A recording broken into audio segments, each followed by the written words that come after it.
बिस्मिल्लाहिर्रहमानिर्रहीम।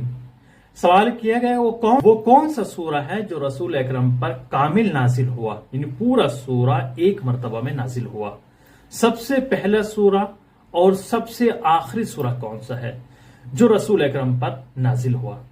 सबसे पहला सूरा कामिल और पूरा नाजिल होने वाला सूरह हम्द है, जिसको सूरह सबे मसानी भी कहा जाता है।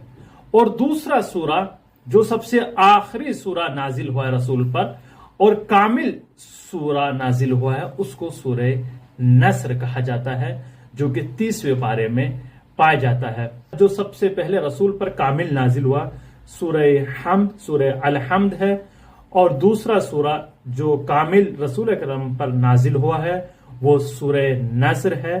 ये वो दो सूरे हैं जो कामिल एक मर्तबा में नाजिल हुए हैं।